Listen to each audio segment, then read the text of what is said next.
Decoupling is a myth.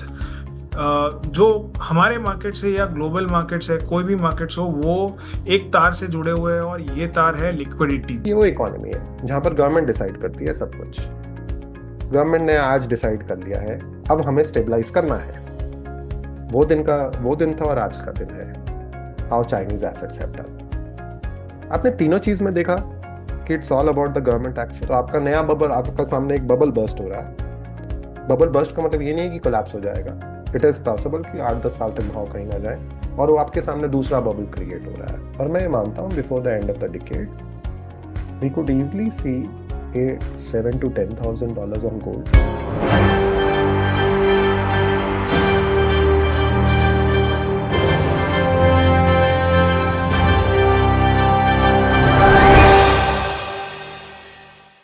हाय, मैं हूं अपूर्व शेठ और मैं स्वागत करता हूं आपका the right choices with oracles of Dalal street के एक और नए एपिसोड में।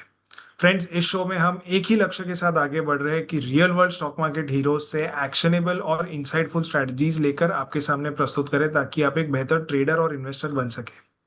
फ्रेंड्स, हम बहुत बार ये एक वर्ड सुनते हैं डीकपलिंग। तो डीकपलिंग माने कि जो ग्लोबल मार्केट्स है उनसे हम अलग हो गए हैं और उनसे अलग चलेंगे, लेकिन this is a myth. Decoupling is a myth. जो हमारे मार्केट से या ग्लोबल मार्केट से कोई भी मार्केट्स हो वो एक तार से जुड़े हुए हैं और ये तार है लिक्विडिटी। तो ग्लोबल लिक्विडिटी किस तरह मूव कर रही है और यही ग्लोबल लिक्विडिटी की वजह से मार्केट्स में उतार या चढ़ाव आते हैं और बबल्स बनते हैं या बर्स्ट होते हैं। तो हमारे साथ आज के जो गेस्ट है वो ग्लोबल लिक्विडिटी को बहुत ही तीखी नज़र से देखते हैं। बहुत सालों का इनको अनुभव रहा है बाजार में, लगभग ये 20 साल से ज़्यादा का इनका अनुभव रहा है। और आज हम इनके साथ ग्लोबल मार्केट्स और ग्लोबल मैक्रोज और लिक्विडिटी बेस्ड इन्वेस्टिंग के ऊपर बात करने वाले हैं। तो आज के हमारे जो गेस्ट है इन्होंने बीएनपी पारिबास, कैनरा रोबेको, कोटक और टाटा म्यूचुअल फंड्स जैसी एएमसी में काम किया है। इनफैक्ट टाटा म्यूचुअल फंड में तो इन्होंने $6 बिलियन के असेट्स को मैनेज भी किया है। 2019 में लिंक्डइन ने इन्हें दुनिया के top 3 influencers in economy and finance के तौर पे रेट किया था। इन्हें बाजार के अलावा ट्रैवल करना और स्क्वॉश खेलने का भी शौक है। तो चलिए स्वागत करते हैं रितेश जैन जी का। Ritesh ji, we are pleased to have you on our show. Thanks a lot for accepting our invitation. Thanks thanks Apoorva. So इसके पहले कि हम जो लिक्विडिटी ड्रिवन एनालिसिस है कि जो लिक्विडिटी बेस्ड इन्वेस्टिंग कैसे होती है, ग्लोबल इन्वेस्टिंग कैसे होती है और हमारे रिटेल इन्वेस्टर्स जो है इंडिया के, ये कैसे इससे बेनिफिट ले सके, हम थोड़ा बहुत आपके बारे में जानना चाहते हैं। आपकी बाजार में जो पूरी जर्नी रही है वो कैसी रही है? How did you start in the markets and आप अभी जिस लेवल पे हो तो कैसे वहां तक पहुंचे? देखिए, started on the foreign exchange side. Okay, IDBI bank में। तो वहां पर मैंने फॉरेन एक्सचेंज ट्रेड करा है, मनी मार्केट ट्रेड करा है, बॉन्ड्स ट्रेड करा है। सो ऐसा नहीं है कि मैं डायरेक्टली एक म्यूचुअल फंड में आ गया। म्यूचुअल फंड से पहले मुझे एक बहुत अच्छा एक्सपीरियंस मिला करेंसी ट्रेडिंग वगैरह का। और फिर उसके बाद मैंने फिक्स्ड इनकम में, कोटक में I was there for fixed income for 6 years। Kotak did very well. Both fixed income and equity, Kotak did very well at that point of time. फिर मैं कैनरा रूबिको चला गया। कैनरा रूबिको में head of fixed income and बाद में मैं chief investment officer, both fixed income and equities, both I used to look at it. And then after that I move to Tata mutual fund. That was a very good journey. We move Tata mutual fund में within 6 years we move from $3 billion to $7 billion। And then but एक चीज realise हुई कि CIO तो बन गए, but I always wanted to manage money. तो आप एक सीआईओ बन जाते हो ना, तो आप अपना टाइम सिर्फ मीटिंग्स में डालते हो और आप अपना टाइम उस चीज में नहीं डाल पाते जो आप करना चाहते हो। पैशन जिस चीज का होता है वो करने नहीं मिलता। वही। तो और एक चीज और है, managing money is much easier than managing people. ये चीज मुझे बहुत लेट समझ में आई। देन उसके बाद आई सेड मुझे मैक्रो ही समझ में आता है, क्योंकि हर चीज मैं मैक्रो के हिसाब से देखता हूँ और फिक्स्ड इनकम बैकग्राउंड होना बहुत जरूरी है मैक्रो के लिए। Actually equity is not the right background, it should be the fixed income. Fixed income से इज आप हर एक एसेट को ना कनेक्ट कर सकते हो। तो फिर then I for that for some time I move to BNP, but I wanted to move out of India for some personal reason. So I move to Canada. और यहाँ पर आकर 3 साल पहले मैंने अपना ग्लोबल मैक्रो फंड भी launch करा है, पॉइंट ट्री ग्लोबल मैक्रो। 3 साल पहले वो करा, आज उसका, सॉरी, 3 साल होने वाले हैं, तो उसका 3 साल का ट्रैक रिकॉर्ड भी आज सबके सामने है। उसके साथ मैंने एक एनआरआईजन भी लॉन्च करा। एनआरआईजन is for NRIs to invest in India, क्योंकि मुझे अगेन ये मैक्रो कॉल थी कि western world, the promise of western world is broken. You know, जो था कि हम्म। आपको रिटायरमेंट में आपको पेंशन मिलेगी, आपको अच्छी मेडिकल फैसिलिटीज वगैरह सब मिलेंगी, गवर्नमेंट आपकी ख्याल रखेगा। बट एक इनडेटेड वर्ल्ड अपने लोगों का ख्याल नहीं रख सकता है। तो मैंने ये चीज इसलिए करी कि, और उस समय इंडिया ने कोविड के बाद वो गलती नहीं करी जो वेस्टर्न वर्ल्ड ने करी। उस समय मुझे भी लगा इंडिया क्यों नहीं कर रहा है, इंडिया क्यों नहीं फ्री का पैसा बांट रहा है। तो अगर आप ये देखोगे ना कि when did India change dramatically, ऐसा लगा कि इंडिया डिफरेंट लेवल पे जा सकता है और वेस्टर्न वर्ल्ड दूसरी तरफ डिफरेंट लेवल पे जा सकता है, वो कोविड के बाद की स्पेंडिंग पे डिपेंड हुआ है। वेस्टर्न वर्ल्ड ने इतना पैसा दिया कि वो इंडेटेड हो गया, इन्फ्लेशन आ गई। इंडिया में गवर्नमेंट डिसाइडेड, नहीं यार, हम फ्री का पैसा नहीं देंगे। आपकी बैलेंस शीट बच गई, आपकी करेंसी बच गई, और आपके पास एक अपॉर्चुनिटी आ गई, टू ग्रो करने की। ओके, तो इसलिए मैंने ये एनआरआईजन सिर्फ इसलिए करा था कि you should invest back in India and not in real estate, Indian assets to grow with India. So अभी पाइन ट्री का मेरा 3 साल का ट्रैक रिकॉर्ड है, एंड आई एम होपिंग कि I am able to launch a hedge fund in US also for US clients. Because अभी ultimately आज से 25 साल पहले, सॉरी 22 साल पहले, जब मैं कोटक में था, तो mister Uday Kotak told me one thing: performance होती है तो पैसा अपने आप आता है। तो that is what is all about Pine Tree. I waited for some time. Performances there जो आप मेरी वेबसाइट पे देख सकते हो। किसी को भी जानना है तो मुझे लिख भी सकता है, that is there in public domain. और इसके अलावा मैं Eastern Finance, which is the biggest mutual fund distributor out of eastern India, which is a 6,000, we manage 6,000 crore over there. I'm a strategic advisor and independent board member over there. Sure sure absolutely. So बहुत सारा experience आप अपने साथ लेकर आते हो और global macro experience लेकर आते हो, तो हमारे जो व्यूअर्स है उनके लिए ये पहली बार ऐसा कुछ एपिसोड हम करने जा रहे हैं, और आई एम श्योर कि बहुत कुछ सीखने मिलेगा, and I am also very excited to learn from you today. बहुत सारी बातें करनी है सर। सबसे पहले जो आपका ये स्टाइल है, liquidity way of investing, hmm इसके बारे में हमारे व्यूअर्स को बताइए कि what exactly is this liquidity way of investing and why is liquidity so important. देखिए, मैं ना, I invest in multiple sectors, multiple assets and multiple geographies. Okay, India for me is a very very small part of global investing. But हर चीज same तरीके से, you know हर हर जगह same तरीके से इन्वेस्ट करना होता है। तो जैसे एक वैनगार्ड की स्टडी आई है। वैनगार्ड की स्टडी बोलती है कि 70% of any investors return can be attributed to right asset allocation. Okay, what do you mean by right asset allocation? पैसा कहीं, अगर एक फाइनाइट पैसा है, तो पैसा कहीं से निकल रहा है और पैसा कहीं जा रहा है, जिसे बोलते हैं ना, where is the liquidity coming out from, where is the liquidity going. तो उसके अंदर मैं सिर्फ एक ही वेरिएबल देखता हूँ, और कुछ नहीं वेरिएबल देखता, क्योंकि और उसमें ना, मैं अपना दिमाग नहीं लगाता हूँ। After Covid, after Covid, governments have become very very powerful. Government got power after covid. Okay, they were able to spend money.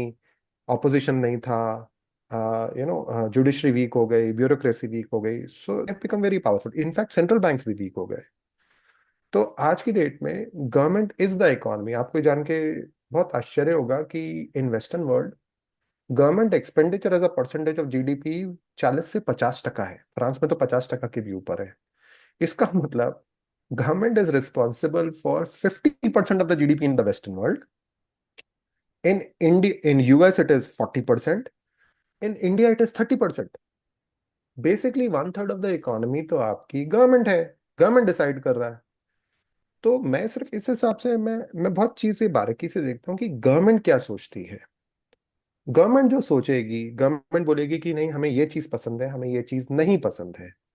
तो गवर्नमेंट जिस तरीके से बोलेगी कि मुझे ये चीज पसंद है, लिक्विडिटी अपने आप वहां चली जाएगी, क्योंकि corporate sector has become very weak. Corporate sector is just waiting for government to tell them what needs to be done in this brave new world after Covid, जहां पर हम लोग अगले 5 से 10 साल का तो व्यू ले ही नहीं सकते हैं। तो हमें हर एक चीज के लिए गवर्नमेंट पे डिपेंड करना पड़ता है। तो I am saying that today all of us have become like centrally planned economy like China, where China में अगर आपने कभी देखा हो, चलो रियल एस्टेट, सबको रियल एस्टेट बूम में चले गए, फिर उसके बाद बोला नहीं यार रियल एस्टेट नहीं, चलो अभी हम लोग कार बनाएंगे, तो now they became the biggest producer of car.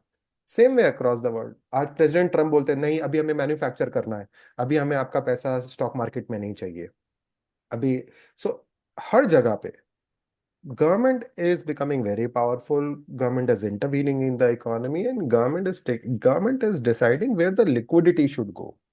तो आपको अगर लिक्विडिटी के बारे में जानना है तो आपको सिर्फ एक चीज सोचनी है, मुझे गवर्नमेंट को बारीकी से पढ़ना है कि ये गवर्नमेंट क्या कर रही है। अब भाई आपको अगर चाहिए तो मैं उसमें आपको 3 एग्जांपल दे सकता हूँ जहां पर हम लोगों ने इन्वेस्ट भी करा था, और ये इन्वेस्टिंग सिर्फ लिक्विडिटी के बेसिस पे करा था मैंने, क्योंकि उससे लोगों को ज्यादा आसानी से समझ में आ जाएगा। पहला एग्जाम्पल है गोल्ड का।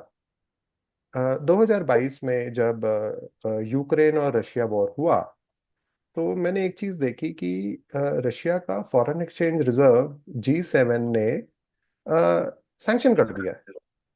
मैंने कहा यार ये तो मैंने कभी लाइफ में नहीं देखा, 50 साल के करियर में ये क्या हुआ कि आपकी foreign exchange reserve, actually India की भी फॉरेन एक्सचेंज रिजर्व डॉलर की ना, तो डॉलर वाली तो यूएस में ही रहेंगी, डॉलर वाली इंडिया में थोड़ी रहती है। तो उन्होंने बोला चलो इसको कॉन्फिस्केट कर दो। मैंने कहा ये कैसे कर दिया इन्होंने। जैसे ही उन्होंने ये करा तो मुझे एक चीज समझ में आ गई, ये जो लिक्विडिटी पहले यूएस ट्रेजरीज में जाती थी, सब यूएस ट्रेजरी खरीदते थे ना सब अपनी फॉरेन एक्सचेंज रिजर्व से, लोग उसे खरीदना बंद कर देंगे, क्योंकि लोग अब डर जाएंगे, हर एक कंट्री डर जाएगी अरे यार हम अगर गलत कुछ करा तो क्या हमारा भी G7 हमारा भी फॉरेन एक्सचेंज रिजर्व ले लेगा, तो क्या करें। मैंने बोला ये पैसा कहाँ जाएगा। तो वेरी सिंपली मुझे लगा ये लिक्विडिटी जो है यूएस ट्रेजरी से निकलकर गोल्ड में चली जाएगी। It was a very simple argument, कोई दिमाग लगाने की जरूरत नहीं है, आपको सिर्फ कनेक्ट करने हैं अपने डॉट्स। और उस दिन के बाद US treasuries have only continued to fall, US dollar है और gold has continued to rise. The first example.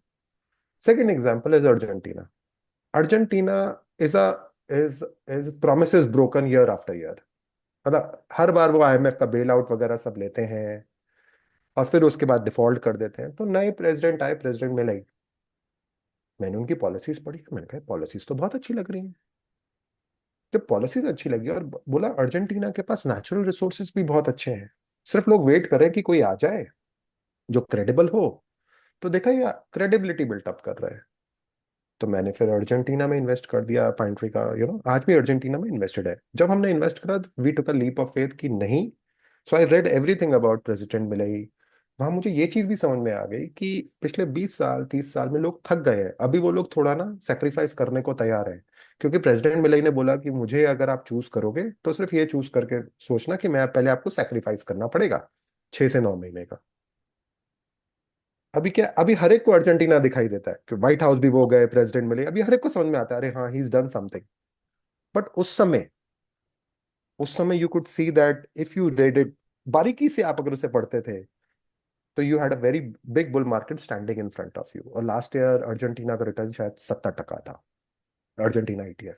तीसरा एग्जाम्पल चाइना। चाइना के बारे में मैं पहले पे आपको बता दूं, चाइना ट्रेडेबल नॉट इन्वेस्टेबल, क्योंकि मुझे आज भी लॉन्ग टर्म का पता नहीं है चाइना का। चाइना में सेंट्रली कमांड इकोनॉमी है, जहां पर चाइनीज गवर्नमेंट ने बहुत समय तक रियल एस्टेट का बबल था जो बर्स्ट होने दिया। फिर फाइनली उनका पीपल बैंक ऑफ चाइना आया और गवर्नमेंट पॉलिसीज आई, नहीं यार अभी हमें कुछ करना है, अभी हमें स्टेबलाइज करना है। मैंने कहा ये वो इकोनॉमी है जहां पर गवर्नमेंट डिसाइड करती है सब कुछ। गवर्नमेंट ने आज डिसाइड कर लिया है, अब हमें स्टेबलाइज करना है। वो दिन था और आज का दिन है। How Chinese assets have done. आपने तीनों चीज में देखा कि it's all about the government action. Government. It's only the government. आपको सिर्फ बारीकी से पढ़ना है, बारीकी से। और आप उस समय नहीं पढ़, अभी क्या प्रेसिडेंट मिला ही जिस दिन व्हाइट हाउस चले गए, आप उस दिन नहीं ले सकते, क्योंकि उस दिन सबको पता है। आज चाइना जैसे सबको पता है गोल्ड सबको लेना है $3,500 पे, बट इन्वेस्टिंग इतना आसान नहीं हो सकता ना, तो उसके लिए आपको दिन में कम से कम 5-6 घंटे पढ़ना पड़ेगा और आपको कनेक्ट करने पड़ेंगे डॉट। हाँ यार इससे क्या हो सकता है, सेकंड डेरिवेटिव क्या हो सकता है, इसका थर्ड डेरिवेटिव क्या हो सकता है। सो एक्चुअल पैसा जो बनता है वो थर्ड फोर्थ ऑर्डर के इफेक्ट्स पे बनता है। Exactly exactly. फर्स्ट और सेकेंड अभी मैं ऑर्डर इफेक्ट्स तो हर कोई विद एक्सपीरियंस पता कर ही लेता है, लेकिन थर्ड फोर्थ में आपका रियल पैसा बन सकता आपको है। वहीं सोच, और उसके लिए आपको खुद सोचना पड़ेगा। वो आपको ट्विटर जवाब नहीं देगा आपको, वो आपको लिंक्डइन भी जवाब नहीं देगा। वो आपको एक थॉट प्रोसेस आपके दिमाग में डाल सकता है, बट उसके बियॉन्ड, और आपको उसका जवाब एआई से भी नहीं मिल सकता है। आपको पढ़ना पड़ेगा। और आज thankfully in today's world there is enough material outside, okay, जो आप पढ़ सकते हो, जिसके लिए आपको पे वॉल भी नहीं। ऑल्दो मैं खुद रिसर्च के लिए $10,000 से साल का मैं खुद खर्च करता हूँ। काफी चीजें जो पे वॉल के पीछे हैं, क्योंकि बहुत अच्छी चीजें सिर्फ पे वॉल के पीछे ही रहती हैं। तो मुझे दिन में कम से कम मैं 5 घंटे पढ़ता हूँ। उसके बाद भी मुझे लगता है कि अरे यार, ये वीकेंड के लिए इतना सब रह गया, बाकी सब चीजें वीकेंड में करनी पड़ेंगी। और हर चीज सिर्फ इतना दिमाग में डाल लीजिए, government decides the winner. Government. हाँ, हो सकता है 10 साल के बाद ये चेंज हो जाए। तो liquidity is driven by government, not central bank any more. आजकल बहुत बड़े इंटरव्यूज हो रहे हैं लोगों के, जिसमें जेरोम पावल के बारे में बात ही नहीं होती है, सिर्फ प्रेसिडेंट ट्रम्प के बारे में बात होती है। एक टाइम था जब हम अपने सेंट्रल बैंकर को, इंडिया में आरबीआई के गवर्नर को बहुत अच्छे तरीके से जानते थे, और उतना फाइनेंस मिनिस्टर को भी नहीं, या प्राइम मिनिस्टर को नहीं जानते थे। आज हम अपने देश में बात भी नहीं करते। इनफैक्ट मैं आधे लोगों से नाम भी पूछूंगा ना, आरबीआई गवर्नर का नाम भी नहीं पता होगा। ऐसा कब चेंज हुआ? ये कोविड के बाद का चेंज है, where Fed, Reserve Bank of India, has just become an arm of the government. तो liquidity driven investing in today's world after covid is all about government. Think from the point of government, and don't try to, you know आप उसमें अपना ये दिमाग में लगाओ ये जो गवर्नमेंट कर रही है वो गलत है या ये सही है। नहीं, गवर्नमेंट ने डिसाइड कर लिया है। आप पहले तो अपना बायस हटा दो कि गवर्नमेंट राइट कर रही है रॉन्ग कर रही है। अगर आपको इन्वेस्ट करना है तो आपको उसके हिसाब से सोचना पड़ेगा। और तो इंडिया, और एक छोटी सी चीज और है इसमें, सिंस आप इंडिया के बारे में एक छोटी सी बात करना चाहते हो, तो आप इक्विटी के बारे में भी बात करना चाहते हो। मैंने आपको एसेट्स के बारे में बता कर, अभी इक्विटी के बारे में आप सब बात करते हो सिर्फ EPS EPS EPS, everybody in my mind, there are 52 people, there are 52 estimate for a bank where there are 51 analyst. Okay, everybody will be having on a EPS estimate. Does anybody have an estimate of what could be the PE multiple? तो P multiple Liquidity, is decided by liquidity. Liquidity. अगर एक sector में liquidity आ रही है, उसका PE multiple expand होगा, EPS तो मुझे आराम से मिल जाएगी ना यार। मुझे उसमें थोड़ी दिमाग लगाना है। उसमें तो है ना, पूरी पूरी कम्युनिटी वही काम करती है ना बैठकर। उसमें थोड़ी है मेरी एज। मेरी एज ये है कि अगर इस सेक्टर में पैसा जा रहा है, या इस कंट्री में पैसा जा रहा है, या इस एसेट में पैसा जा रहा है, इसका पीई मल्टीपल एक्सपैंड होगा। और यहां पर मैं इस क्वेश्चन को एंड करता हूं by saying everybody should read what is Cantillon effect. अगर आपके बच्चे हैं, छोटे बच्चे हैं, आपको सबसे पहले उनको समझाओ what is Cantillon effect. Okay, जो गवर्नमेंट के पास होता है ना, सबसे ज्यादा रिच वही होता है। सबसे पहले जहां पैसा टच होता है, सबसे ज्यादा रिच भी वही होता है। जब आप कैंटिलियन इफेक्ट समझाओगे, आप इन्वेस्टिंग समझ जाओगे। तो मैंने एक ये कहीं पे पढ़ा था कि गवर्नमेंट का जो सबसे प्राइम काम होता है या हम्म। प्राइम ऑब्जेक्टिव होता है वो ये है कि उन्हें अगले इलेक्शन में री इलेक्ट होके आना है। हम्म। और वो अगले इलेक्शन में री इलेक्ट होके आने के लिए जो भी करना पड़े, जो भी उनके पावर में हो वो करेगी। और हम्म। To ensure that they are back in power. और ये हम्म। कोई भी गवर्नमेंट हो, लेफ्टिस्ट हम्म। हो, राइट विंग हो, सेंटर वाली हो, कोई भी हो, सबका काम यही है कि they have to be voted back. They they hmm. Want to be voted back, और उसके लिए जो करेंगी, जो उनके पावर्स में, वो सब चीज वो करेंगी। बिल्कुल, बिल्कुल आपकी बात बिल्कुल सही है चीज।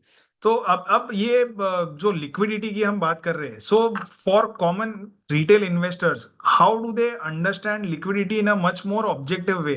अब ये गवर्नमेंट जो बोल रही है हर किसी के लिए समझना, या उसका because you are so experienced you will know how to और व्हाट इंडिकेटर्स टू ट्रैक, या किस चीज को देखनी है।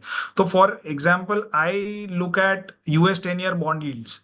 तो हम्म। बॉन्ड यील्ड्स क्या दिखाता है कि आपको जो कॉस्ट ऑफ फंड्स है वो फॉर कंज्यूमर्स एंड बिजनेसेस कितना ऊपर गया या कितना नीचे गया, and that can have some indication. तो ऐसा कोई स्पेसिफिक इंडिकेटर या कोई चीज है जिससे कि हमें लिक्विडिटी किसी कंट्री में या सेक्टर में कहाँ जा रही है वो पता चले? देखिए, एक तो मैं भी अपना ग्लोबल मैक्रो डैशबोर्ड बनाता हूँ जिसमें मैं most important global macro indicators उसमें हर महीने के हिसाब से मैं पब्लिश करता हूँ, ऑल्दो मैं तो उन्हें डेली बेसिस पे देखता हूँ। तो मैं आपको इस तरीके से जवाब देता हूँ। ग्लोबल लिक्विडिटी जो था ना, historically was in the hand of central bankers, but जैसे मैंने आपको भी बोला, कोविड के बाद it has shifted from central bankers to government. तो मेरा तो अपना प्रोप्राइटरी मैक्रो डैशबोर्ड है। बट अगर किसी को बहुत एक्सटेंसिव काम जानना है, बहुत बहुत पढ़ना है इस बारे में, तो there is only the guy who's done the most work on global liquidity, who has almost 80 indicators running at all given point of time. His name is, उसका नाम है Michael हॉवेल of Cross Border Capital. Everybody should read his book Capital Wars. Now, dollar index and US bond yield is the best way of following global liquidity, and although it continues to be important variable, it is not the most important variable anymore. Because correlations change होते रहते हैं, and मैं अपना model जो है वो change करता रहता हूँ depending upon how the correlations are changing. तो पहले क्या होता था कि अगर आपने कभी देखा हो डॉलर ऊपर जाता था तो गोल्ड नीचे जाता था। अभी कुछ फर्क नहीं पड़ रहा, 2.5 साल से कुछ फर्क ही नहीं पड़ रहा है। बॉन्ड यील्ड ऊपर जाती थी तो गोल्ड नीचे जाता था, कोई फर्क नहीं पड़ रहा है। जब यूएस मार्केट्स टूटती थी तो इंडियन मार्केट्स भी टूटती थी। इस बार आपने देखा कुछ फर्क नहीं पड़ा। Correlations are changing. तो वो कोरिलेशन जो चेंज हो रहा है ना, वो उसके लिए आपको पढ़ना ही पड़ेगा। There is no set there is no set macro dashboard, although हम लोग बनाते हैं, but I keep on changing my views depending upon any variable which is not aligning with the past correlations. तो पर इसमें सो मनी फ्लो और something which is easily trackable for the common investor, the retail investor, के एक कोई specific चीज या उसको देख के वो अपना अंदाजा लगा सके, वैसा कुछ है? बहुत सिर्फ लोग एक चीज है, ईटीएफ वो फ्लोज डॉलर भी। इंडेक्स है। डॉलर इंडेक्स, उससे अच्छा कोई इंडेक्स नहीं। जब भी डॉलर इंडेक्स नीचे जाता है ना, आप सोचो ना, सिंपल समझो, डॉलर इंडेक्स नीचे गया तो दूसरी कंट्रीज में फ्लो आता है। ओके, फ्लो ऑफ कैपिटल आता है। जब वो फ्लो ऑफ कैपिटल आता है तो दूसरी कंट्री की करेंसी या तो एप्रिशिएट हो जाती है, but most countries don't allow their currencies to appreciate. तो वो क्या करती हैं, वो डॉलर को खरीद लेती हैं और सिस्टम में अपनी करेंसी छोड़ देती हैं। जब सिस्टम में लिक्विडिटी बढ़ जाती है, इंडिया में भी सेम वही हुआ है। जब लिक्विडिटी बढ़ जाती है ना सिस्टम के अंदर, तो लिक्विडिटी सबसे पहले जो जाती है वो मार्केट्स में जाती है। हाँ, बहुत लिक्विडिटी बहुत समय रह जाए तो उसके बाद हो सकता है इकोनॉमी में भी चली जाए, बट वो लिक्विडिटी सबसे पहले मार्केट में जाती है क्योंकि सबसे आसान है मार्केट में पैसा जाना। तो इसलिए dollar index is the most important variable for the time being, because dollar is still the reserve currency of the world. तो जो हिस्टोरिकल ऐसे कुछ इवेंट्स हैं कि जहाँ पे ये लिक्विडिटी ने बहुत बड़ा रोल प्ले किया हो, लाइक 2008 या may be dot com bubble या कोविड के दौरान, ऐसा कुछ जहाँ पे लिक्विडिटी ने बहुत ज़्यादा बड़ा इम्पैक्ट आया हो लिक्विडिटी की वजह से, ऐसे कोई एग्जांपल्स या इवेंट्स कुछ ध्यान में है आपके? हाँ, तो मैं आपको ये अपना ये एग्जांपल इसके लिए दे सकता हूँ। 1985, लेट्स स्टार्ट विथ 1985 जब प्लाजा अकॉर्ड हुआ था। प्लाजा अकॉर्ड में क्या हुआ था कि हम डॉलर को डेप्रिशिएट करेंगे। ओके, कंट्रीज ने एग्री करा था। तो जब डॉलर डेप्रिसिएशन की बात आई तो पैसा भर के जापान में चला गया। जापान में चला गया। 1987 में यूएस में क्रैश भी हुआ, जिसे बोलते हैं 1987 क्रैश। तो उसके बाद तो पैसा भर के सारा का सारा जापान में चला गया। 1989 1990 में निकाई 40,000 पहुंचा था, जो पिछले साल पहुंचा है 25-30 साल के बाद। हम्म। ओके, 1989 90 में imperial palace of Japan was valued more than the entire Manhattan. Okay, उसके बाद आपको पता होगा 91 92 में डेजर्ट स्टॉर्म हुआ था, इराक वॉर हुआ था। इन्होंने फिर रेट कट करा और करेंसी को तोड़ने की कोशिश करी। उसके बाद बबल पहुंचा इमर्जिंग मार्केट में। याद है, long term capital management, Russia bubble, Asian tigers bubble, फिर वो बबल बर्स्ट हुआ 97 में। लॉन्ग टर्म कैपिटल मैनेजमेंट भी उड़ा। जब लॉन्ग टर्म कैपिटल मैनेजमेंट उड़ा, फिर इन्होंने इकोनॉमी को काम नहीं करने दिया। वरना क्या होता है, आप रेट कट उसी समय कर देते हो ना, तो आप इकोनॉमी को ना हील नहीं होने देते हो। ओके, आप इंटरवीन करते हो साइकिल मार्केट्स के अंदर। तो आपने 98 में फिर से रेट कट करे। आपने रेट कट करे तो Y2K का बबल आपको याद है, वो अपना टेक बबल क्रिएट हुआ। फिर वो टेक बबल बस्ट हुआ, तो उसके बाद फिर रेट कट काटे, फिर उसके बाद इमर्जिंग मार्केट बबल क्रिएट हुआ 2001 से 2008 का, याद होगा इंडिया में भी 2001 से 2008। फिर उसके बाद US bubble, housing bubble collapse हुआ, लीमन ब्रदर्स कोलैप्स हुआ। उसके बाद ये पैसा गया यूएस में वापस। क्यों? यूएस में शेल रेवोल्यूशन आया, उनका ऑयल प्रोडक्शन 6 मिलियन बैरल से 13-14 मिलियन बैरल हो गया। 2021-22 में यूएस का बबल कोलैप्स हो रहा था। उसके बाद एआई रेवोल्यूशन की वजह से ये बबल को थोड़ा टाइम मिल गया। But I believe since rate cut आने वाले हैं यूएस में और डॉलर इंडेक्स नीचे जा रहा है, तो अब का बबल जो है, वो बबल जो क्रिएट होगा वो रेस्ट ऑफ द वर्ल्ड में क्रिएट होगा और यूएस से पैसा निकलेगा। तो ये हर बार, या तो आप इकोनॉमी को काम करने दो, लेकिन अब क्या होता है जब भी थोड़ा बहुत रिसेशन आता है ना, तो आप इकोनॉमी में ना इंजेक्शन डाल देते हो बाय सेइंग नहीं यार, थोड़ा और, थोड़ा और। तो एक साइकिल को आप कंप्लीट होने ही नहीं दे रहे हो, तो आप और बबल क्रिएट करते जा रहे हो। तो सोचो ना कि 2010 में US market cap as a percentage of total market cap was 30%। Okay, आज US market cap as a percentage of global market cap कुछ 60-65% है, जबकि यूएस का share in global GDP is only 25%। और यूएस में प्रेसिडेंट ट्रम्प ने आकर खुद बोल दिया यार हमारे पर ट्रस्ट नहीं करो, हमारे हमको पैसा मत दो, हम तुम सबके against trade and tariff barrier लगा रहे हैं, हम तुम किसी पे मिलिट्री अम्ब्रेला भी नहीं रखेंगे। सब सडनली सबको याद आ रहा है, ढंग से लग गया, अरे यार अभी तो हमें यूएस से पैसा निकालना पड़ेगा, 10 साल से जरूरत ही नहीं पड़ेगी की। तो आपका नया बबल, आपका सामने एक बबल बर्स्ट हो रहा है। बबल बर्स्ट का मतलब ये नहीं है कि कोलैप्स हो जाएगा। इट इज पॉसिबल कि 8-10 साल तक भाव कहीं ना जाए, और वो आपके सामने दूसरा बबल क्रिएट हो रहा है। ये तो बूम एंड बस्ट की साइकिल है, लिक्विडिटी एक जगह से दूसरी जगह सिर्फ मूव करती रहती है, जैसे ही आप रेट काटते हो लिक्विडिटी भाग जाती है, जैसे ही रेट बढ़ते हैं लिक्विडिटी आ जाती है। तो वही लिक्विडिटी मूव करती रहती है from one asset to another asset.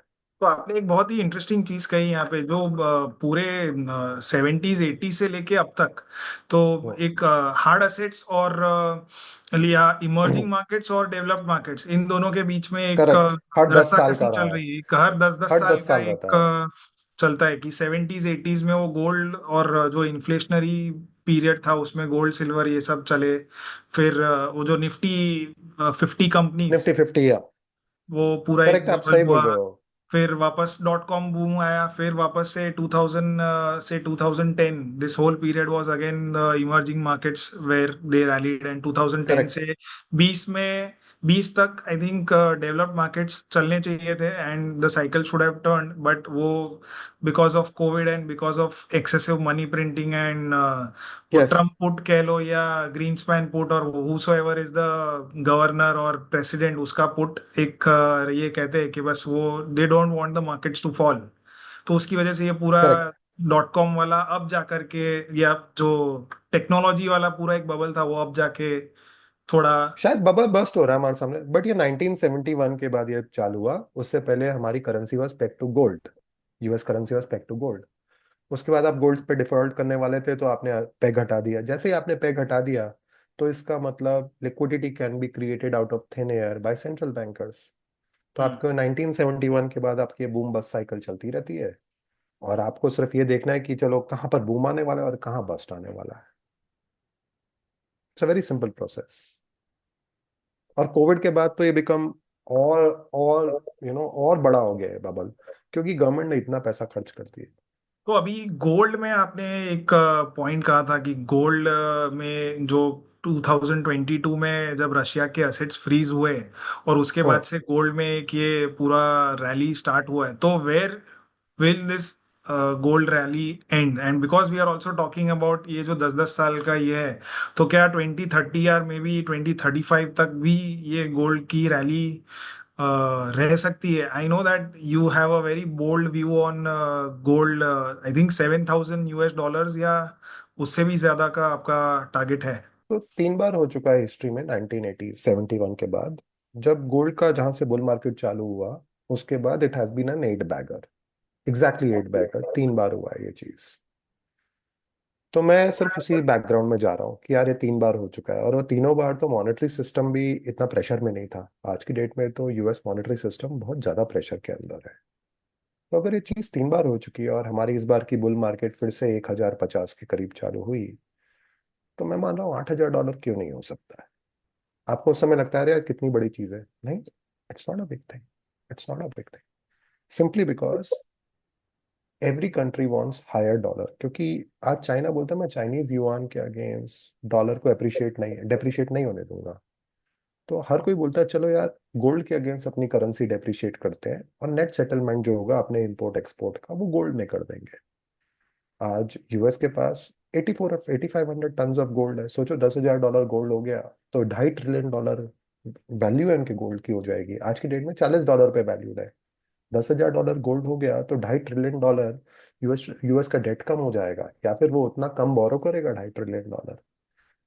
For the first time it is in the interest of the governments कि गोल्ड का भाव ऊपर जाए। Gold appreciate.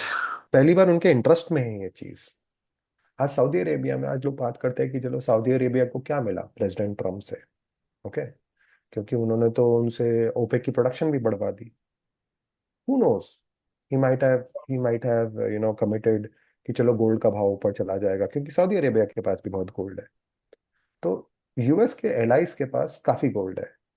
It is in interest of US to have higher gold prices. और मैं ये मानता हूँ before the end of the decade we could easily see a $7,000 to $10,000 on gold. हाँ, मैं महीने भर से सिर्फ एक चीज बोल रहा हूँ कि मेरे फंड में भी मैंने करी है।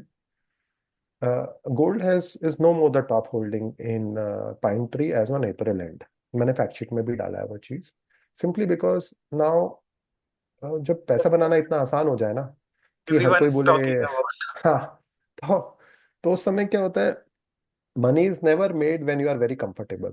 Money is not made from the comfortable level, money is made when you are very uncomfortable about buying something.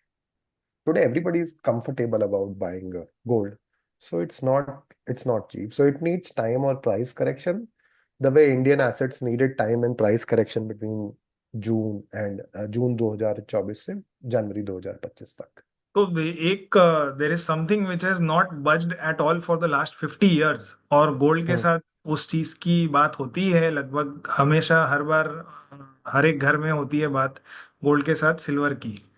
तो सिल्वर, अगर गोल्ड इतना ऊपर जा सकता है तो what is the view on silver? देखिए गोल्ड सिल्वर रेशो ना 2% तक रह जाती है। एक टाइम 3% भी गई थी। 1% इज टू लो। तो आज की डेट में ना गोल्ड सिल्वर रेशो 1% के करीब है। 1%।